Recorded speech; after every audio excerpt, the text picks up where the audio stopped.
This is the first of a series of shorter videos that I'm embarking on, which come under the general heading of what it is that many of us do when we find it difficult or even impossible to acknowledge aspects of ourselves. I've touched on that briefly before, and when I have, it's been only about things that we tend to think of as negative, so negative beliefs, thoughts, behaviours. But it doesn't only apply to that, it also applies to things that we might consider more positive, and I will be talking about both. Now, in this first video, I'm just going to talk about the mechanism of how we try to purge ourselves of those things that we find impossible or difficult to accept. In other videos, I'll talk about how it is that other people can actually begin to manifest those things that we are projecting, and that's the word I'm going to use, onto them. How we might actually take on other people's projections, and what it is that we can do to work with these, should we choose to do so. Because another question might be, well, if it's such a great defense mechanism, why would we even want to look at it? Okay, so for this one, this is just about how does projection work. And I use the word projection, which has been around for many, many years in the world of psychology. There's huge crossover with other ways of looking at things, like shadow work, say. Okay, I like the word projection, so I'm going to use that. Okay, so I'm going to start with something that is generally considered negative. I'm going to start with the idea of greed. Okay, so say I start under the radar, under the conscious radar, so unconsciously I start to detect a sort of welling up of behavior that I might put into the category of greedy, which might go along the lines of, oh, that's nice, I would really like that. Or maybe even beyond, I might go, oh, I think I'm just going to have that. There's no justifiable reason to have it, but I just want it. Now then the subsonic alarm goes off, right, and goes, oh no, you can't tolerate that, you're a nice person. And that kind of thinking, that kind of potential way of behaving, that's greedy and that's bad. You are not bad, you are good, therefore you are not greedy, therefore you do not behave like that. So what do? I take that and I plaster it around me. I might put it onto an individual person, whether that's a partner, a friend, a work colleague. And rather than see this in myself, I will see it in them. So I'll see them, I don't know, take the last biscuit, say, and just get really irritated by it. Just be like, oh my God, they just took the last biscuit. That's really greedy. That's really greedy, and that's horrible. I don't do that because I'm a good person, but good grief, they did that, right? Okay. So that can also happen in groups. One of the reasons I picked greed is because there have been so many conversations, so much written about, so many jokes made about groups of people being greedy and selfish, like bankers, right? And then we can all talk about, oh, that group of people over there, they're so greedy, they're so selfish. We're not, we're really nice, but they are. And then you can see it so clearly. And how do we know when it is a projection? Because not everything is a projection, of course. It's when we just get sort of more than what is logical or reasonable, more irritated than we understand makes sense. So if we're and if we constantly see it, so if we're constantly seeing people being greedy or what we consider to be greedy, we just get really, really annoyed by it. And why is it that we do that? Because the adult part of us might go, well, I could have a conversation with myself about that, and it could be okay. It's because our wonderful brains, whose job it has been to try and protect us from what they consider to be dangerous, are doing so in this instance.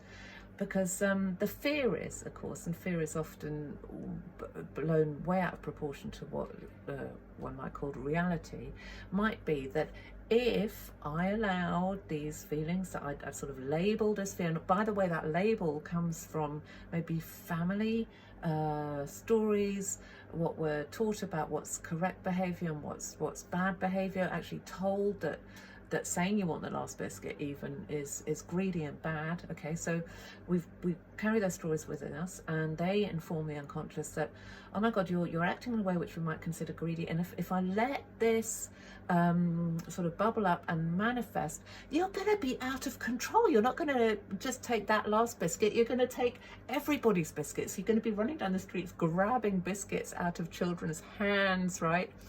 That's the fear. And of course I'm being silly, because normally it's not to do with biscuits, it's to do with, I don't know, just saying you'd like to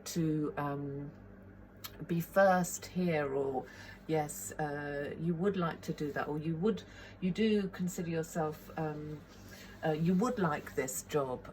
You know what I mean? It's about something that is actually just a normal part of being human, wanting to do things, having this sense of that's not really allowed, because that goes into the category of bad behavior, and if I unleash it or let it run its course, it could just be awful.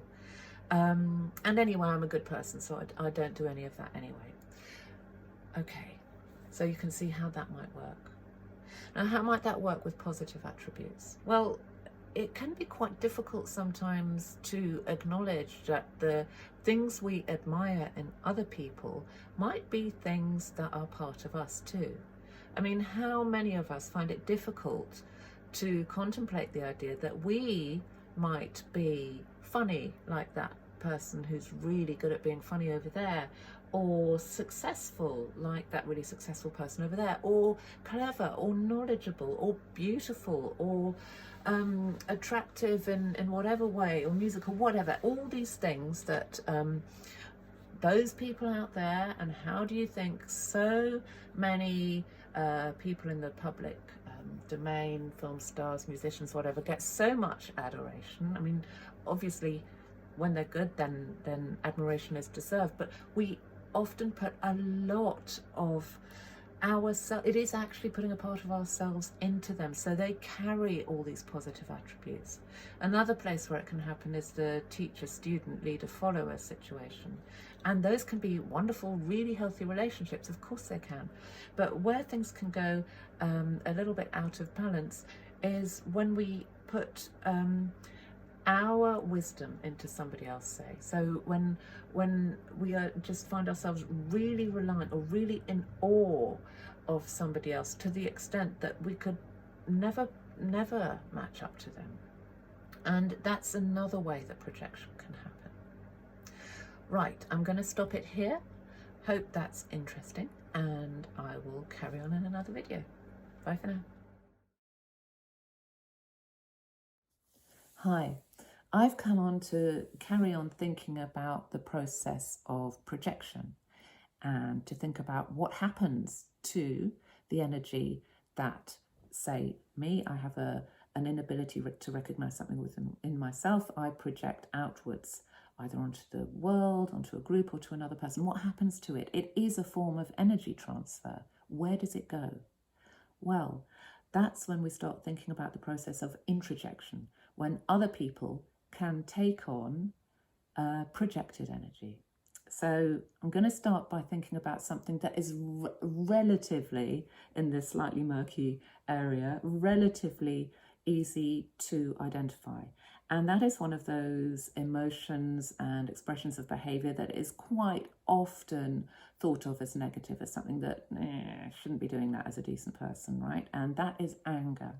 Now, I think many of us might relate to having been taught not to express anger, or that it's something that it's not really, if you're a good person, a good citizen, it's something that is not right?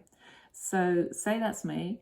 Say I have then an inability to recognize my own anger. Something has happened, so I project it onto somebody else. What happens? Let's think about that in an isolated situation where maybe I've just met somebody and I'm having a conversation with them. Say in a shop, something like that. I'm going to now switch and put myself in the person who's introjecting, taking on that energy. So I then may, in response to something that the other person has said, or maybe they're even talking about, they might not have done something aggressive towards me, but I might feel very angry suddenly out of nowhere. I may just feel it and leave that interaction thinking, well, what was that? I'm just furious and I have no idea why. Or within the interaction, I might express it. I might say something to them, or I may say something about a situation that's out of proportion to, when I'm not in that situation, how I actually feel about it. Now, what I've done is I've taken on that energy from that person, and I have either taken it away or expressed it so that they can actually experience their own anger, but outside of themselves, so they can distance themselves from it. They may actually experience it as quite threatening and leave the situation thinking, phew, well, I'm glad I'm out of that and away from that angry person, angry situation, when in fact it was their own anger that they've managed to leave behind for the moment. Of course, these things only work on a temporary basis. Now, in a more long-term relationship, like a partnership, just say I'm the person, I'll put myself back in the situation where I'm the person who projects my anger. So I feel anger below the radar. Of course, this is all unconscious. As I can't tolerate it, I put it on to my partner. My partner takes it on board, introjects it. They may just feel angry and stomp off, or they may explode, or they may just be irritable. And again, I'm able to experience that as not me. That's all them. Now, from their point of view, as this is something that happens over and over again, they may not be able to distinguish between their own anger and what they've introjected from me, possibly also from elsewhere. And again, I'll repeat, it's all unconscious. It's only as we become aware of these kind of processes, and again, we can use psychoanalytic terms like projection and introjection, but we can also use plain old energy transfer, different kinds of energy. We're taking it on all the time from all around us. So within that relationship, one person becomes the calm, serene one, and one person becomes the angry one. This can also happen in families, often where there are situations where one family member or one person in the workplace or in a friendship group becomes almost scapegoated as the one with the anger problem. It could be that there's all sorts of reasons they might be expressing anger. It could be trauma, it could be other things, but it could be that they have introjected the anger for the entire family and are carrying it and are expressing it so that nobody else within that family has to. Okay, so that's a way that it can manifest. Now, as I did in the first video, we're going to look at an attribute that might be considered a more positive one, like wisdom and knowledge, the wise person. It could be that I find it difficult to acknowledge that I actually have a certain amount of expertise or knowledge or wisdom in a particular area.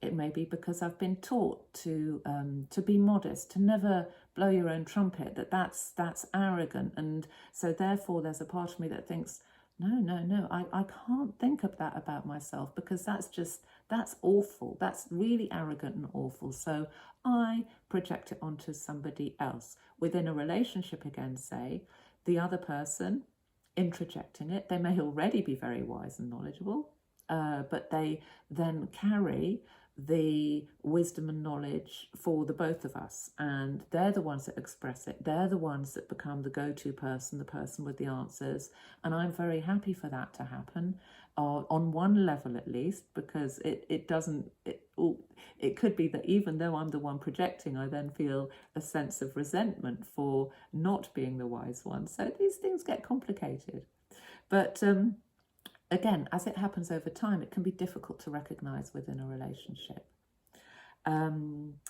Now, I spoke in the first video about the sort of teacher, student, leader, follower kind of situation. This is another area where it can happen.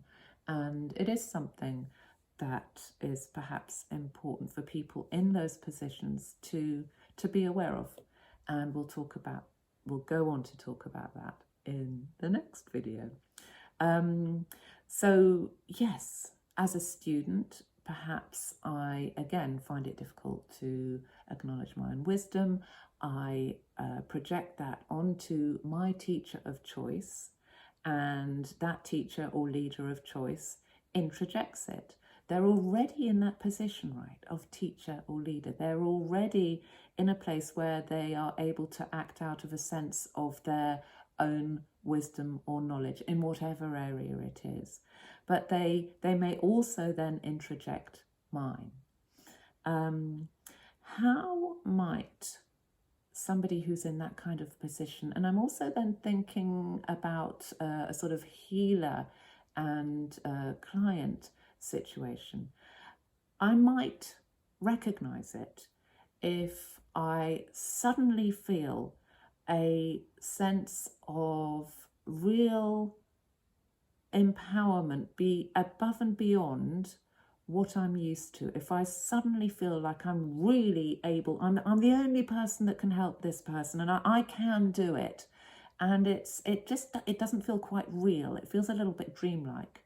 That is how one might recognize having introjected somebody else's projection about how wonderful I am in a particular situation. And then it's harder to recognize, I guess, if we're in a position of being a teacher or leader of many people, especially if it's happened over time. But it has happened. It's something that can end up being a little problematic, because it can, in certain situations, if one's not aware of it, become a little bit addictive. But we'll go on to talk about that. Okay, is there anything else I want to add? I think for the moment, this is a sort of whistle-stop tour of projection in the last video, introjection in this one. And of course, things are a little more complicated than that, but I think it's so useful to think about certain aspects of interaction, certain types of energy exchange in quite simple terms, because ultimately, though many things may be happening at the same time, the individual things that are happening can be quite simple in themselves, and the more we are able to be aware of them, the more we're able to recognize them. Okay, I will stop for now and carry on with asking the question, if this is such a successful mechanism, why should we even be curious about it? Okay, bye for now. Hello again. I wasn't sure if this was going to happen, but I'm jumping straight into the next video from the last one. And so, why become curious about projection and introjection and that form of energy exchange? If I'm somebody who cannot tolerate my own anger, say, and I'm able to project it elsewhere, well, that's great, isn't it? What's the problem? Well, from the point of view of the person who's projecting, one way to think about it is it takes a lot of energy to actually do this, and it isn't a long-term fix. So if I have problems with my own anger, I project it continually all over the place as a way of avoiding dealing with it or even acknowledging it. That takes a lot of my energy. So I'm running, if I think about people running on batteries, which of course they don't, but say we did, then I'm kind of running on half a battery. I'm spending a lot of the energy that I could be using for the things that I want to be doing, the things that I need to be paying attention to, want to be paying attention to, on stuff that is just happening under the radar and I'm not even fully aware of. The other reason why it's useful to become aware of it is, I'm going to stick with anger because it's such a common one, is that I may, if I'm projecting my anger outwards, experience the world as a very angry place. I may experience other people as being angry with me when actually they're not, or that the world is quite hostile, and that's not a very pleasant experience. And it because it's so tricky using the word real, isn't it? Let's just go, because it's a distortion of what is actually going on. It means that your access to a more full and vibrant experience of the world, of the experiences available to you and the people around you, it's curtailed. It's just not there in the way that it might be if this process wasn't going on. Right. There's that, and now let's think about the more positive attributes, and perhaps that's more easy to think, yeah, actually, if I'm projecting positive aspects of myself out there, that means I'm not sort of owning them, and I'm not able to fully appreciate me, right? So it's about denying how the fullness of what we are as people, what we're capable of, and the full beauty of the complexity of what it is to be a human being on this planet right now. And yeah, sure, it's complex, and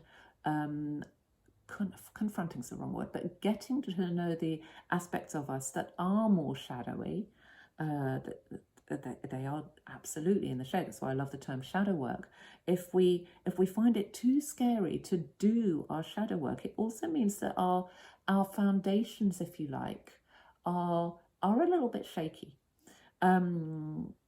because it's when we become fully aware of all aspects of ourselves, the good, the bad, the ugly, and to add a word to that trio, and the beautiful. It's when we accept all of those as an aspect of what it is to be human, with compassion, however hard that might be. And there's no denying that it can be hard, especially if we have been taught to suppress particular aspects of ourselves. And I suspect that many, if not all of us, have got an inkling of that. Just because every society, let alone if we may have been brought up in the most perfect family, but every society has ways of telling us what's okay and what's not okay in order to be considered a good citizen, right? So there are many reasons why we might be uncomfortable with aspects of ourselves. But I would like to invite all of us to become more comfortable. And it's one of those processes that the more comfortable we become, the more comfortable we become, the easier it becomes, in other words. Okay, so in terms of introjection, well, I think if we introject energy from others that is not particularly palatable, it's just not a pleasant experience, right? And if, say, we are somebody who has introjected, I'm going to think about this, how this might work over a lifetime. So say I was a scapegoat in my family and I introjected, took on the energy of anger from my family, from the time before I could even question this kind of stuff. It's just what I do. So I become an angry person, right? I become perhaps even problematically angry person, or I carry that label. I then go out into the world, perhaps I also become that person at school because I'm now used to it. I'm now used to introjecting, taking on other people's anger. And then, as within any institution, I can gather, I can become a label collector. I can collect that label from school as well. And that can then happen in the workplace. It can happen within relationships and so on, because I am so used to taking on other people's angry energy. And that, not only is it perhaps unpleasant, and one could think about that label then as being unfair, but it also means I'm carrying a lot of dense energy that was never mine to begin with. And any of you who have worked with energy know that dense energy is something that can prevent or take up so much space, if you like. It's like we actually do carry this stuff within us. And even though we talk about energy in spiritual terms, often it is something that we carry within our bodies, within ourselves. So if we're carrying stuff that is not ours, that is other people's, how much space is there for our own, right? How much space is there for our own energy to expand and to grow, and even to take on energy from elsewhere? Again, I'm talking in spiritual terms now, from our higher selves, say. Or how difficult could it be then, if we're carrying a lot of dense energy, to raise our vibration? Because in order to raise our vibration, we need to release the denser energy that we carry with us. And if we're constantly taking on more, then that becomes difficult. Not impossible, it becomes difficult. Okay. Now, another reason could be that within a teacher, pupil, leader, follower, or healer and client relationship, if we introject that adulation, that adoration, and that conviction that I, as the teacher, the leader, the healer, am the one that carries the knowledge and perhaps even carries the power to do the healing, to do the elevating, to do the teaching. What that means is there's an element of unreality to where I'm coming from. The basis from which I am teaching, speaking, healing is not coming from the place which, and I am going to use the word should, where it should be coming from. It's coming, there's again, the work is then built on foundations of sand. And I think I mentioned before that it can become addictive, and then the motivation for continuing that relationship, or the motivation for the basis of new pupils, followers, clients coming in, can become skewed. And then, of course, what it doesn't allow for in the client, in the pupil, in the follower, is for them to recognize that their abilities, that knowledge, that wisdom within ourselves. Because, of course, in a healthy relationship like that, we are assisting others to access their own abilities, right? It's not about us being the only ones that can give it. And then I'll flip again, I'll put myself in the pupil, in the follower position. I don't want to be projecting all that wisdom onto the teacher, because actually what I want out of that relationship is of an acknowledgement, a recognition of what it is that I know, what it is that I can do, what my wisdom is, whether it is similar or different to the teacher's. Okay. So again, part 3 of this whistle stop tour. I hope I've covered why it is that it might be useful to actually become aware of this kind of stuff. The next part is, what do we do about it once we've become aware of it? Okay, bye for now. Right, part 4. What do we do? What do we do if we think, yeah, okay, then maybe something to this. Maybe there are parts of me that I'm not really aware of, or that I think may be lurking around, but I just don't think they're very nice. Maybe I do project stuff out into the world and experience that coming back at me. Maybe I do take on other people's energy, and it's not very clear when that happens. You may think, yeah, well, that may all be going on, but I don't really want to change anything because I'm fine the way I am, and that's absolutely valid. And it's also valid to go, yeah, well, I am interested because I think that things could be different in a way that I would like better. So for that reason, I'm curious about this and I want to find out more. Right, what do we want to find out more about? The basic thing that we want to find out more about with this kind of work is ourselves, right? Talking about projection, introjection, taking on other people's energy, putting energy out. There is an aspect of knowing ourselves better. And I do want to say at this point that not everybody believes this, but I have a strong belief that when we talk about getting to know ourselves better, we're not talking about like opening a trunk and rummaging around to see what's in there, where we are constantly evolving and expanding beings, right? So the process of getting to know ourselves better is a part of that expansion and evolution, and so we get to know ourselves better and better as we expand and evolve, and we contribute to that by doing it. So it's a sort of virtuous cycle, if you like. Okay, I've made some notes so I don't forget anything here.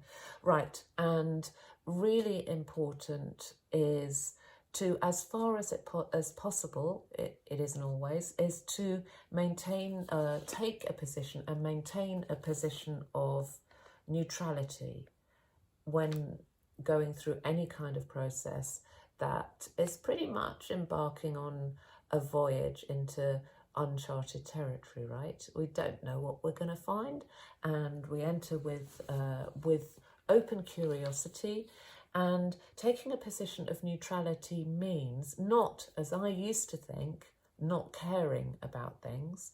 It means not being judgmental about whatever it is that we might discover, or about the process itself, right? So to be compassionate, what we're dealing with is ourselves, right? So we may have days when we think, oh God, I don't like myself, I don't like what I'm doing, I don't like what I'm thinking, I don't like what I'm feeling, it's awful, it's terrible. There might be days when, God, you think, oh, there's no point in this, it's just, I can't do it, I'm useless, I'm failing at this. And that's not really very helpful, is it? If we take a position of neutrality, we accept what comes up. Any kind of experience like this, we have already understood that what we are doing is getting to know aspects of ourselves that we have suppressed for some kind of reason or another, and it could very well be that we have been taught, taken on other people's societal opinions that certain things are not good things, and when we then become more familiar with them, that might be the first thing that comes up, and if we are neutral towards that and become curious and go, I wonder what is that? What is this feeling? As though we're experiencing something, and in some cases it may actually be the case, experiencing something for the very first time. So we don't know what it is. If it's a familiar feeling, but we're just approaching it from a different angle and with a different intention, we can make the decision to pretend that this is something that is happening for the very first time. Almost step back from the process, so experience it, but give yourself the space to be curious about what is going on right now. I wonder where that idea is coming from. Where is this idea coming from that this isn't something that's a valid part of me? Where is this idea coming from? And I'm now talking about maybe having taken on a positive attribute, which might be about being very, very competent, say. So we go, where does this idea come from that I need to be very, very competent all the time? Is this something that I'm comfortable with? Maybe I'm competent some of the time, but not all of the time. Or we can talk about maybe that kind of position of powerlessness that sometimes gets called victimhood, but I prefer to call it powerlessness because I think it's more accurate. The word victim has got quite a lot of judgment attached to it. So where is the sense of that I am not able to do things in the way that other people do things? Why? Where did this come from? Is this something that I've actually experienced? And if it is, how was it that I felt powerless in this situation here? Maybe I did actually, maybe I was actually powerless in this situation here. It could be that I was in a situation where there was no way I could have been anything other than powerless.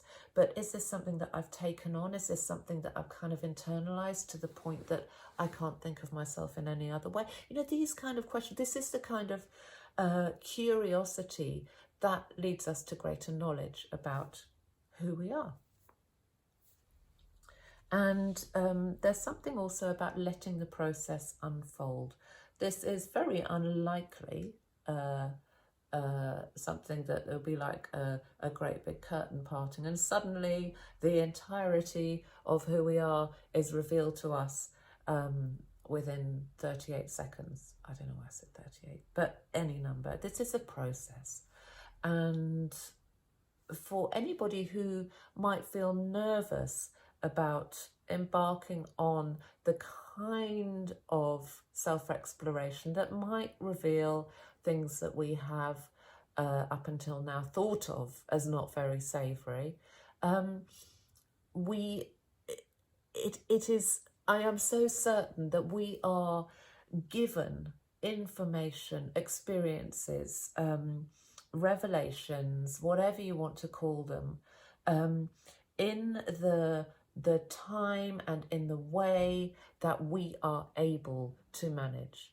And it's even something that we can intend. Say, when I first started doing certain kinds of meditation and exploration and so on, I was a little bit nervous, and I'd come across sort of warnings about what might happen if you do this and what might happen if you do that. And so I just set an intention whenever I did something that I thought, oh, I really have no idea what this experience is going to be like. I would set an intention that whatever happens, it will be what I might have said, what I am comfortable with, or what I can tolerate, or what I can take on board at this moment.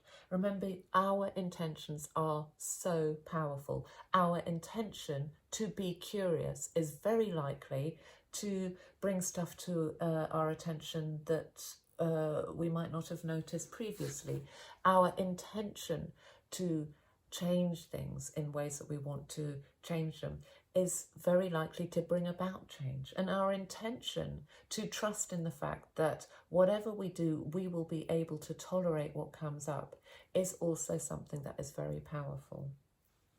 Right, so letting the process unfold. Right, and then there's just something I've written here about the more we get to know our shadow, the less power it has to frighten us. And I've written the word disgust because sometimes we might actually be disgusted about aspects of ourselves. Oh my God, I was just really envious of that person over there. That's a horrible thing to feel, right? Ugh, what's wrong with me? And then shove it away again. No, I don't feel like that. I just don't. Maybe everybody else does, but I don't. But if we actually sit with these feelings, then they bring them out of the shadows. They have less power. If we integrate them into who we are, then they're not these sort of bits that are just shoved away and then almost call more attention to themselves when they do rear their what we might have thought of as ugly heads. Right, so if we get to know all these bits, really let ourselves experience the way we respond to things, the way we feel about things, then they begin to almost become integrated in the way that threads, say, are integrated into a tapestry. And there are, you can imagine all these different coloured threads being integrated into this absolutely beautiful and complex tapestry that is every one of us, in all our humanity. And just say, you can imagine a tapestry where some of the threads have been pulled out, and that part of the tapestry is a little bit scraggly and is weaker, and the whole has a bit missing, right? So the more we get stuff out of the shadows, the more we can integrate it, the more it just becomes a part of the whole and not something to fear or to hide away any longer. And then once that happens, we don't need to project stuff anymore. Because the whole purpose of projecting was to keep ourselves from being aware of it, right?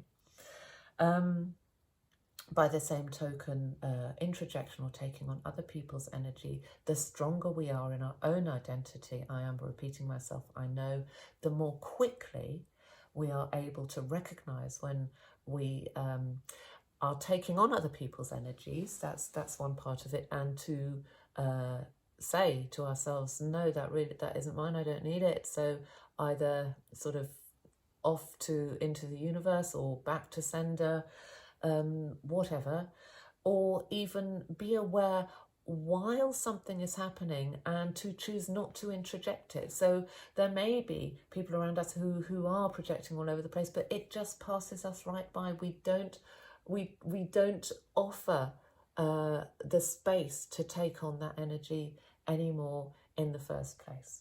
Now, this process of becoming aware doesn't make us immune to this kind of stuff, but what happens over time is that we become aware of processes quicker and are able to extricate ourselves from them quicker. Until maybe they don't happen. Maybe they don't happen at all. Maybe they always will to a certain extent. You know, we have a rough day, we're vulnerable to certain things going on, but we recognise it quicker and we are less affected by them. That's the other thing too. Right. Now, something that I thought might be useful to bring up is the idea of resistance, because it's good to be aware, I think, when we embark on anything, of the kinds of things that may just come up and could sort of try and drag us off course, as it were. So there might be resistance from ourselves, because if we are becoming curious about something, intending to change the status quo, there will be a part of us, and that part is the bit up here, the bit that has done such a wonderful job for so many years, depending on how old you are, but for me, over 50 years of trying to protect us, trying to navigate our way through life in the way that keeps us as safe as possible. And if we start to rock the boat and want to change things, there may be the kind of chatter that goes, why are you even bothering doing this? Or you really don't want to be doing this. Things are absolutely fine as they are, and this is all rubbish anyway, so don't even bother. Or that starts coming in with distractions, like, oh, did I leave the gas on? Or what was it that I did yesterday and I said I'd do today and I've completely forgotten about? What is it that I need to do tomorrow? And chatter. It can be a very successful distraction.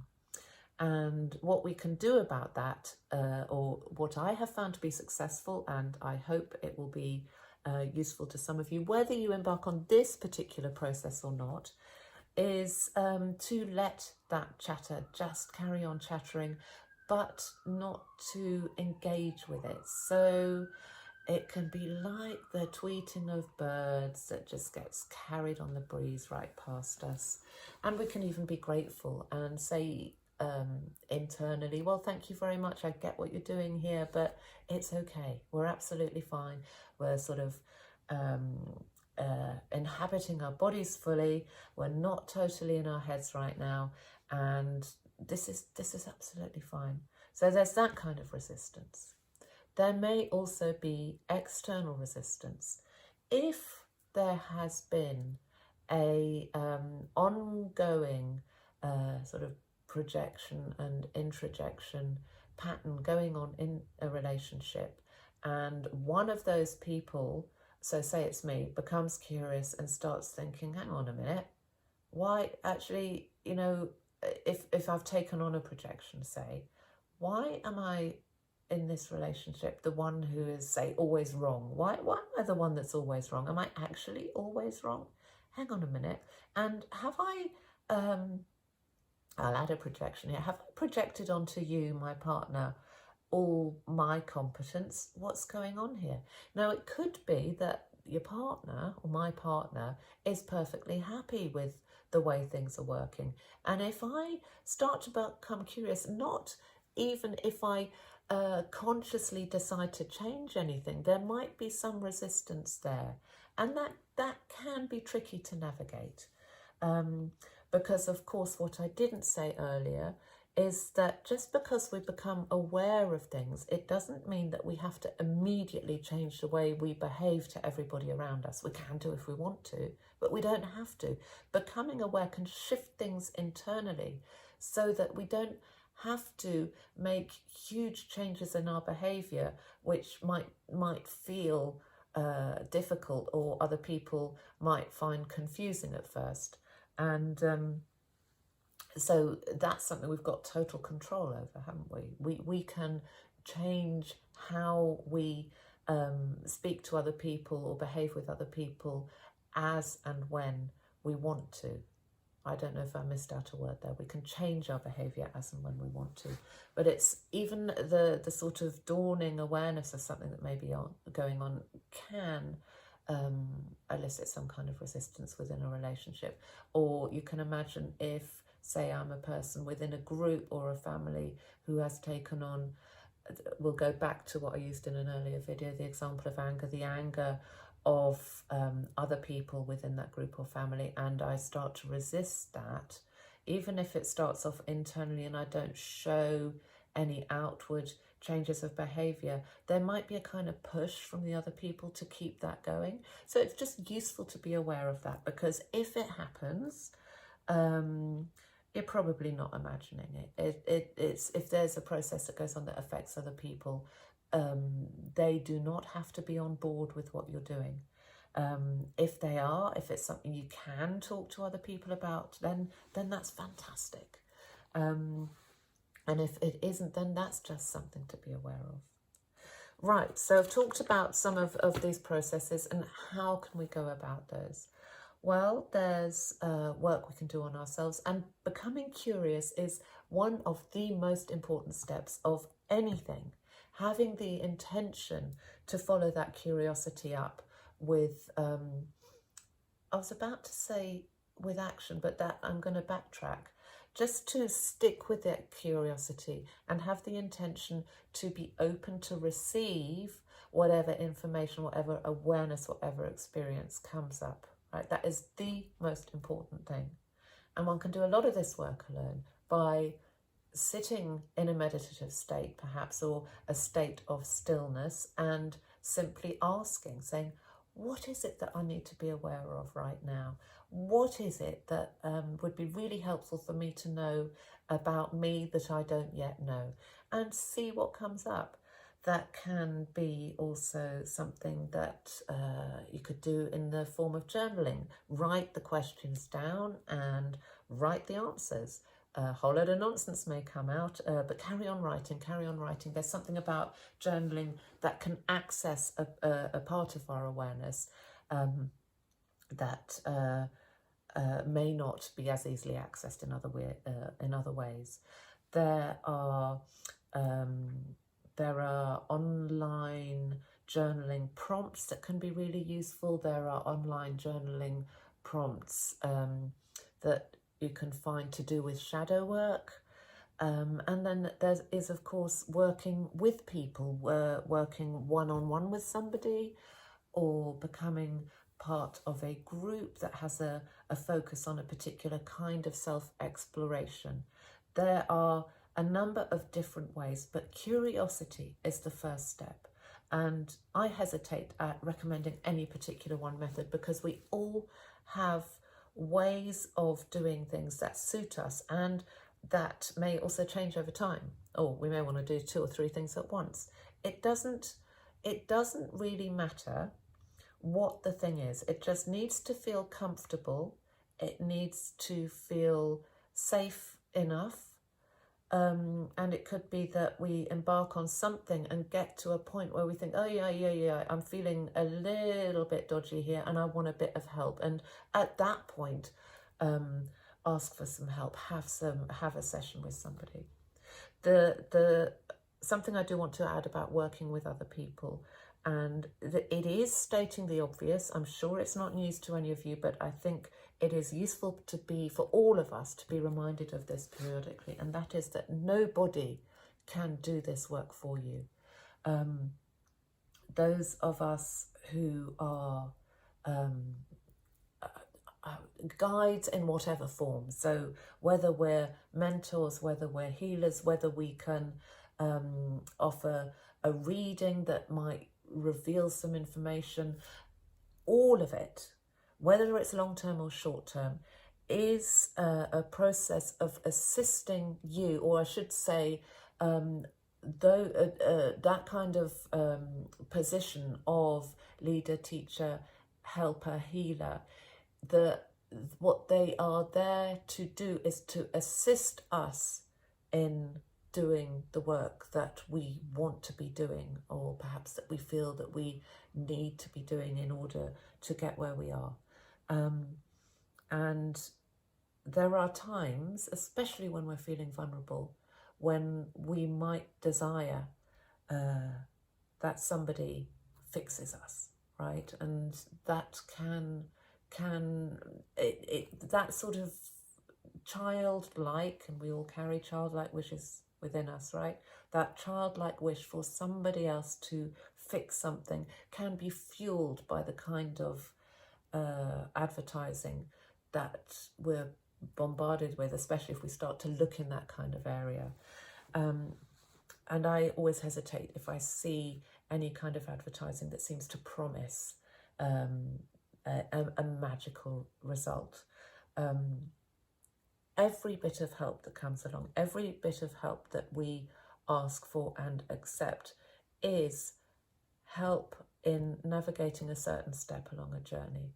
And I think the reason for saying that is that the kind of stuff I've been talking about here is all part of a journey of discovery. So yes, I've been focusing very much on self-discovery, but then it becomes a journey of discovery, because as we get to know ourselves better, we have a different experience, the more we get to know, the more we are able to have a fuller, richer experience of the world. So it becomes a process of discovery beyond the self-discovery bit. So every bit of help we come across can help us navigate yet another step on that journey. That's how I see it.